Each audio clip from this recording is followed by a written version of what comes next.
ಯಾರು ಕಾಂಗ್ರೆಸ್ ಚಿನ್ನದ ಮೇಲೆ ಗೆಲ್ತೀವಿ ಸಾಕು ನಮಗೆ, ಯಾಕೆ ಅಷ್ಟು ಬರೀ ನೀವು ಯಾರಿಗೆ ವೋಟ್ ಮಾಡ್ತೀರಿ ಹೇಳ್ರಿ? ನೀವು ಪ್ರಗತಿ ಪರವಾಗಿ ವೋಟ್ ಮಾಡ್ತೀರಲ್ಲ,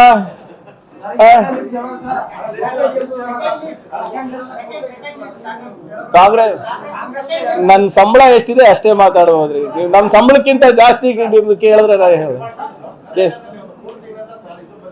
3 ತಿಂಗಳು ನೋಡಿ, ನಾನು ಪದೇ ಪದೇ ಇದು ಹೇಳಿದ್ದೀನಿ.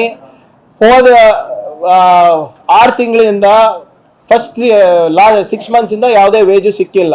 3 ತಿಂಗಳಿನ ಹಿಂದೆಗಡೆ ನಮಗೆ 738 ಕೋಟಿ ರೂಪಾಯಿ ಬಿಡುಗಡೆ ಮಾಡಿದ್ದಾರೆ ಅಂದ್ಬಿಟ್ಟು ಅವರು ನಮಗೆ ಕಾಗದಲ್ಲಿ ಬರೆದು ಕೊಟ್ಟಿದ್ದಾರೆ. 1 ರೂಪಾಯಿ ಬಂದಿಲ್ಲ. ಈವರೆಗೂ ಕೂಡ ನಮಗೆ ಇನ್ನೂ ಒಂದು 700-800 ಕೋಟಿ ರೂಪಾಯಿ ಬರಬೇಕು, ಅದನ್ನು ಕೂಡ ಬಿಡುಗಡೆ ಮಾಡಿಲ್ಲ.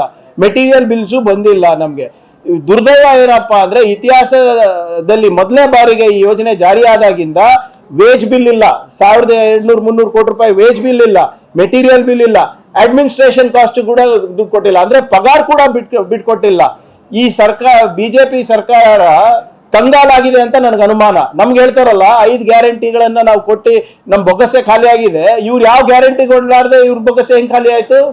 ಯಾಕೆ ಇನ್ನಾನು ನಮ್ಮ ಕಾರ್ಮಿಕರಿಗೆ ಇನ್ನ ಇವರು ವೇಜಸ್ ಕೊಡ್ಲಿಕ್ಕೆ, ಸಂಬಳ ಕೊಡ್ಲಿಕ್ಕೆ ಆಗ್ತಾ ಇಲ್ಲ? ಇವತ್ತು ಆ ಕಡೆ ಸಂಬಳನೂ ಇಲ್ಲ. ಮನ್ರೇಗಾನಲ್ಲಿ ಉದ್ಯೋಗ ಖಾತ್ರಿನಲ್ಲಿ ದುಡಿದಂತ ವ್ಯಕ್ತಿಗಳಿಗೆ ಅವ್ರದ್ದು ಕೂಡ ಪಗಾರ ಕೊಡ್ತಾ ಇಲ್ಲ, ಡೈಲಿ ವೇಜಸ್. ಇದು ಉಮೇಶ್ ಜಾಧವ್ ಅವ್ರಿಗೆ ಹೇಳ್ಬೇಕಲ್ಲ ಯಾಕೆ ಆಗ್ತಾ ಇಲ್ಲ ಅಂತ. ಲಾ ಅಂಡ್ ಆರ್ಡರ್ ಅಂತೆ 13 ಕೊಲೆಗಳಿಗೆ ಇವ್ರು ದಿನಾ ಪ್ರೆಸ್ ಮೀಟ್ ಮಾಡೋದು. 1000 ಕೋಟಿ ರೂಪಾಯಿ ಹಣವನ್ನ ಲೂಟಿ ಹೊಡ್ಬಿಟ್ಟು ಉದ್ಯೋಗ ಖಾತ್ರಿನಲ್ಲಿ ಸುಮ್ಮನೆ ಕೂತಿದಾರಲ್ಲ ಇವರು. ಅದ್ರ ಬಗ್ಗೆ ಯಾವಾಗ ಹೇಳ್ತಾರೆ ಇವರು?